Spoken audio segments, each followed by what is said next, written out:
be to conquer them. And I think it has a lot to do with what your relationship with them is, what missions get presented.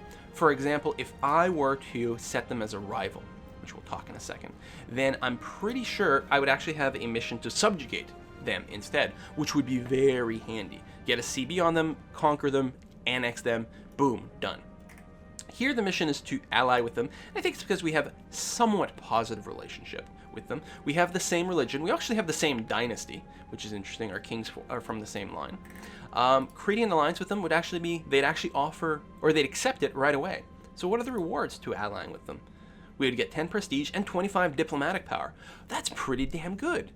I like that a lot. So you have to choose whether you want to go to war with them or not right from the beginning. They're vulnerable. They have no allies.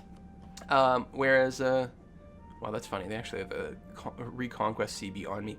Neither does Tver right away. So you could go to war with one or the other pretty early on. Let's go ahead. We'll take the mission. We'll play nice. We're going to mostly focus on war against Novgorod, and we'll try to diplomatically annex everyone else. Keep in mind that this will eat up one of our diplomatic relationships simply by having an alliance with them. So we'll accept the quest, and then I'm going to right-click on here. I'm going to offer them an alliance. There's a check mark that says they will accept, mostly because they're scared of me. They feel threatened. So we're going to offer an alliance. They're very much going to agree. And what I'm going to do at this point is I will actually unpause, let that event trigger. So I'm still on the slowest speed. There we go. They've accepted the alliance. Perfect. I'm going to let it go a little bit. Now it's going to tell me that my mission has completed. I got 10 prestige, 25 diplomatic power, and now I can pick a new mission. Now, and I was hoping for this. The next mission it presents is, hey, why don't you have a royal marriage with Ryazan? That sounds great. And they'll give me 25 more diplomatic power and 5 prestige, because why not? Okay, so we'll go there. Now, we can't offer them the royal marriage right away. We have to wait until the 12th of December before they'll talk to us again. All right, no problem. But that's a great follow-up mission for us. So we may as well feed in the extra points. Alternatively, let's say, all right, so I'm going to make peace over here, but I want to go to war maybe with these guys early on. Okay, we can certainly do that. In fact, we know we're going to go to war with Novgorod, so let's set them as our rival. That will affect some of the missions that get presented, and will also give us a few more bonuses for certain types of activities. So we've right-clicked on ourselves. We've got our diplomacy view. So for a rival here, we click on this flag, and then we find the rival we want. I wish we could just click on it in the world map. Oh, we can! Oh, I don't think I used to be able to do that. Or maybe I used to try right-clicking, which doesn't work. That's very convenient. So now I'm going to click on the rival again, and then click on Novgorod. I'm going to leave this last slot blank, because what I'm going to see, the enemies here, these are nations that have chosen me as their rival, and I'm curious to see who will do that, because usually what I will do is I will rival them right back, with the hope that we'll get some sort of enemy of my enemy as my friend. For example, if Lithuania declares Novgorod to be one of their rivals, then the two of us will actually have a pretty warm relationship because we both hate the same person. So that's good. Let's go and take a look at our religion screen. So we are Orthodox. Orthodox is a bit simpler than playing as Catholic because you don't have to worry about the Pope. You don't have to worry about the College of Cardinals and spending influence points there. What you do have is Patriarch authority. Now it's currently starting at 0 for us. We can increase this all the way to presumably 100%. And what is the advantage and disadvantage of having it on both sides? If right now, at 0 we get no modifiers whatsoever, right? This is the default mode. If we were to increase the authority, what would happen is, this is at 100%, this is what you would see. First of all, our missionaries would be stronger. They would be better at converting people. Secondly, the risk of revolt. Now, it's local revolt risk. This is anywhere that is Orthodox. The risk of revolt will go down. Now, already there's not much of a risk of revolt, but technically when we take over provinces that we don't have cores on, we might get a chance for rebellion there. So if we have a high Patriarch authority, assuming we're taking over Orthodox land, they are very unlikely to rebel against us, which is nice. However, more and more of our tax money will go to the Patriarch. At maximum authority, 33%, a third of all taxes will go to the church instead of to us. So there's a real cost to having a high Patriarch authority. On the other hand, we can convince more people to join our military, which means we can get up to 33% more local manpower. So, and again, so this is manpower in Orthodox provinces, which most of our provinces will be. You'll also note on this screen that we only have 93% religious unity, and that's because one of our provinces, Kasimov, right over here, is actually Sunni. Now, we can't currently convert them, The reason is that the chance of conversion is just far too low. The base value is 2%. Sunni actually has a bonus which takes it down by 2%, so we're already at 0. We get 0.1% from having Earth Ramparts there, but then a 2% penalty because we don't accept their culture, and a 2% penalty because of the provincial tax income. So their Tartar is their culture type, and we just don't accept that culture. We are mostly Russian. In fact, I think all of our provinces are Russian except for that. There might be, no, Belarusian? No, there's not. See, and that's the other reason that these provinces here will sometimes flip to us if there's big rebellions. These are actually Russian people over here. And then this Byelorussian, sometimes there can actually be breakaways of that, I have seen. Because, again, a big part of the main culture here will be Ruthenian, Lithuanian. Man, Lithuania's just got all kinds of culture problems. So, yeah, Russian people here. In fact, one of the common missions that you will see will be the mission to protect the Russian people or something like that. In other words, declare war on Lithuania so that you can take these Russian provinces and properly integrate them into our society. That's definitely one of the things. Okay, what I think I'm going to do is I could start to build a claim on Tver. I'm expecting we'll probably get a mission to go after them. But yeah, I would like to do that. So what I'm going to do is I'm going to send one of my diplomats to fabricate a claim over here. It'll take a year for us to do that. Okay. Ideally, again, I would like to get an event. You know what? Let's fabricate a claim on one of the Novgorodan provinces. We can do the... Well, we don't need it. Never mind. I'm going to flip back. Tver it is. Reason is we will get the subjugate mission on these guys if we want a quick set of claims. We may or may not get one on Tver. We're going to find out. We may be able to recall our diplomat. He'll have wasted a couple of months here fabricating a claim, but that's okay. Last screen we want to look at is our military screen. And the reason I like to look at this is specifically the force limit number. We currently have 15 regiments of troops. In fact, they're all here in Muscovy. We can support 21 without, you know, yeah, each unit will cost us a little bit in maintenance, but it's a very small amount. Going above 21 you can do, but it gets extremely expensive. So ideally you want to be at your force limit most of the time, especially as Russia, because you will be going to war quite often. Although your big problem with Russia will actually be manpower. This is the amount of people available to join your military. When you build a regiment contains 1,000 soldiers, so it'll cost you 1,000 manpower. But also if you take losses in war, you will have to replenish, and it happens automatically from your manpower pool.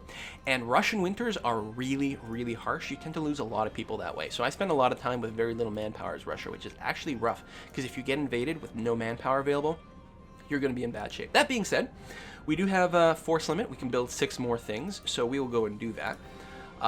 The quickest and easiest way to do it is to use this little menu here for the production interface, and the shortcut key is V for units and B for buildings. So we know we can support more cavalry in our unit. They are more expensive, especially since the infantry does have a discount, but I'm going to go ahead and I'll build maybe a couple of cavalry units. They cost 25 gold per and take 80 plus days. And then my infantry only costs 8 gold per and build in roughly 50-ish days, 50 to 60 days. So we're going to fill in the rest of our army with just infantry, and I'll build them in a few different places. So I just click on the province that I want to build it. I can also hit the plus, minus. I can queue up multiple units in one province, but it usually makes more sense to just have one and then build elsewhere. And that's 1, 2, 3, 4, 5, 6 new regiments, which will bring me up to my force limit. I don't want mercenaries at this point. Mercenaries still use up your force limit. The thing is, they build very quickly. They're more expensive, but they build very quickly, and they don't take any manpower. It also means they don't tend to reinforce either if they take losses, but they're pretty good in a pinch. So we're going to close that. I'm going to unpause again. The space bar will toggle the pause, but you can also click on this button here to toggle pausing. You can also see the speed here. Okay, one of our diplomats came home. You can see the speed here. It's currently at minimum. We can hit these plus and minuses to change the speed. I can also use plus and minus on the number pad or the keyboard. The only awkward bit is to do a plus on the main keyboard. You have to actually hold shift and then hit that key, because the normal key is just enter, or equal sign, which does nothing. So if you hit shift and that, then it will actually change the speed. But if you have a numpad, you can use that. So we're going to bring the speed up to 3. We're waiting. There we go. The 12th has just come up. And if you recall, we had to wait until the 12th to do another diplomatic action with these guys. They like me pretty much right now, which is good. We're going to send them a royal marriage. They're going to like us even more, which they will accept. Now, royal marriages do a few things. A, they get us to like each other. B, they actually produce more legitimacy points every month, or every year rather, and increase the chance of getting an heir. So we've completed that mission, which is great. Got some extra points. Now we can choose a new mission. So still got the mission to improve our prestige, which is now suddenly becoming a little bit easier because we're currently sitting at 20. We only need the 50 still. Much more tempting, but really the way we're going to get above 50 is by declaring war. So we're going to have to get in a position where we can declare war. Now, because Tver is a rival, we actually have a mission to insult them. And if we do that, we will gain 25 military power. That, you know what, I don't think I've ever seen this mission before, but I quite like it. 25 military power is easy to get. And we still have the Subjugate Novgorod mission. You know what, I'm going to go ahead and do that. We're going to go full military on these guys. So we will go relations action, send an insult. Costs us nothing. It will lower our relations with one another and technically give these guys a CB against us, but they're not going to be able to do anything about it. So we will send that. Now, they're actually trying to improve relations with us. Well, that's not going to work out very well. I'm just hoping that they don't get an alliance with anyone. There, so we got 25 military power and we can choose a new mission. Now we have a mission to incorporate Yaroslav into our country. Now that is something we want to do, right? This is to fully annex this vassal. And the reward is decent, 25 administrative power is quite nice, but keep in mind we cannot do that for 10 years. We can't do it until 1454 is when we can start to annex them. So this is a bad mission for us. Accumulate money is always fun. We'd have to get up to 116 gold in our treasury. It only gives us 10 prestige, so it's not really worthwhile. Also, I find it unlikely that we're going to get there anytime soon, even though we're still making money. And then finally, we've got the Subjugate Novgorod mission. Now, we don't have to take this right away. We can let this sit for now. Some of the options may actually change if we wait. There's no reason to take this until we're ready to go to war. But going to war against these guys is definitely a good idea. They're trying to improve relations with a few people, but they don't have any alliances yet. So, actually, you know, we have a much stronger military than they do. What the heck? Let's go and take our troops and move here. If we weren't going to declare war right away, it actually would have been a good idea to go to our economy screen and lower our army maintenance, just so they cost us less every month if we're not immediately going to war. But it looks like in this case, we are. So I'm going to move my troops up to the border, and as soon as they get there, I will take the mission to subjugate Novgorod to give us a CB on their entire nation. Well, to give us a CB against them in general, but also claims everywhere. Now you'll notice it's winter time, and I'm getting attrition on this unit. There's a little skull. I'm losing 3.6% of my people to attrition just because the winters are so brutal. So I actually don't. First of all, attrition is not as bad for me here because I'm in my nation. Going into Novgorod in winter would be brutal. Now, if you mouse over the provinces, you will see what your supply limit is in each province. So right now, the first army needs 15 supply. If I mouse over Kaluga here, it will only give me 11, which is why the attrition is so bad. It's made worse because of the winter. So I'll move back to Muscovy, which has a higher limit. We're just going to wait out the winter a little bit. And we'll also get our units here. There we go. So we're fine there. What I'm going to do with the troops that are popping up, all these new units, I will get them to the front over here. So we're just going to wait a month. Our manpower has dropped because, of course, we built things.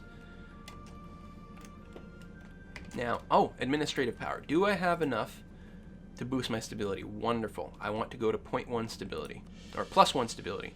Very, very valuable. Now that I've done that, I'm going to feel less bad about... I can't pass the Liquor Act? Oh, I need 50 power, admin power, to be able to do that.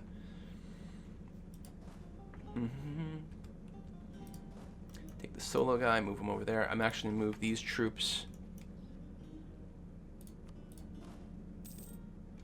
I'm going to move them over to Belozero over here and just go and attack from a couple of different flanks. Okay, it's March. Good. We're going to choose the mission to subjugate Novgorod, which will give us all the casus belli that we want against Novgorod easily. We got a pop-up letting us know we've got claims on provinces we do not own, which is handy. And yeah, we're just going to move these troops over to the front, and you as well.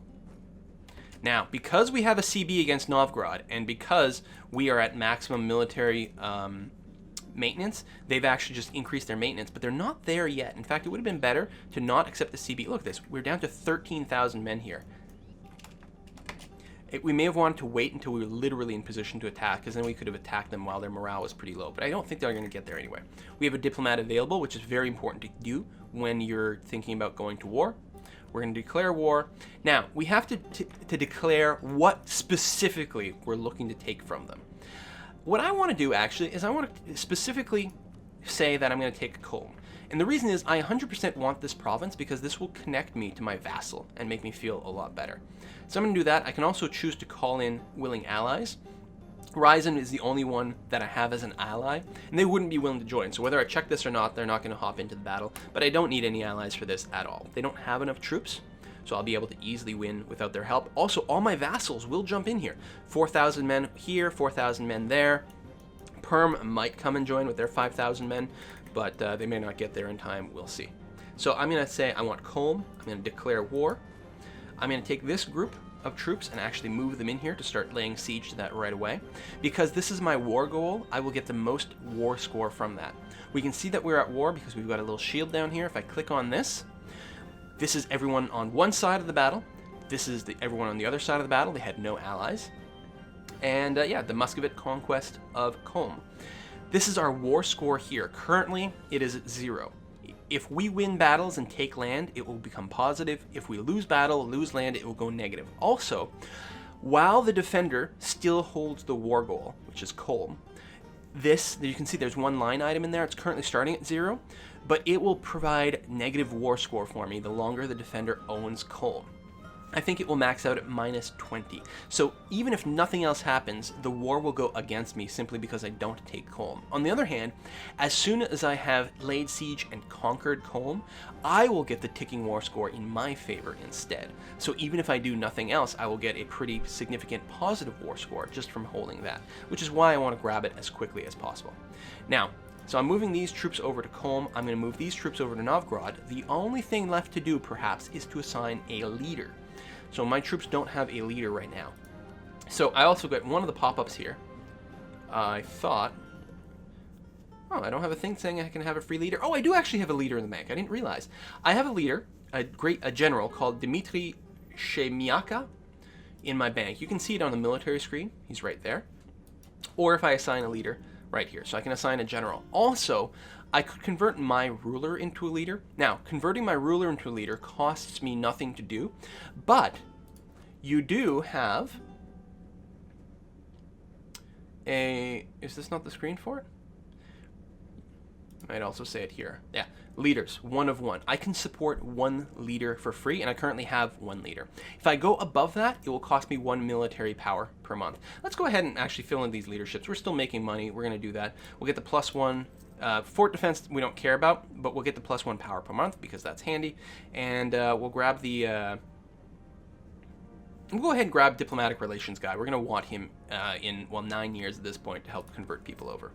Now, we are technically losing money now because when we are at war, our army maintenance does shoot up quite a bit. And we're having to pay for reinforcements. Because we have lost some people to attrition, we're going to have to pay for that, but that's okay. Let's assign our military leader and move into Novgorod here. We should be able to easily win this battle unless they just leave, which is possible.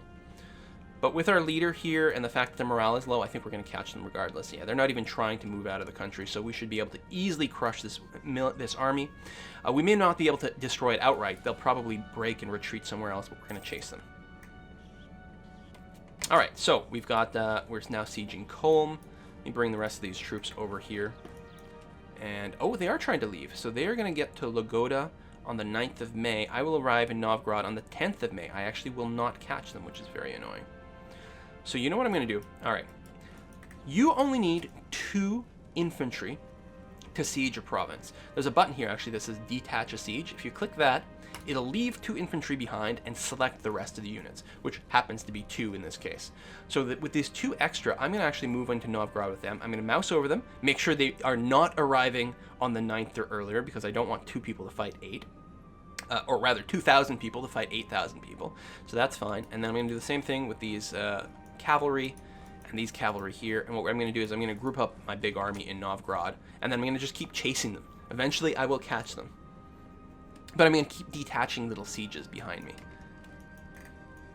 Okay, they are going to move to Ingermalland. So, Ingermalland, they're actually going to become more and more blocked in, which is interesting. So okay, we're going to move here. They're going to leave on the 25th of May. I won't get there. Oh, I will actually be able to catch them on the 18th. Oh. Well, how about that? Okay, we will actually catch them here. They will not be able to escape this time. There'll be no escape for you this time. Throw in the cavalry to help out. Okay, so the battle has now been engaged. There's 14,000 men on my side, 7,000 on their side. I've paused.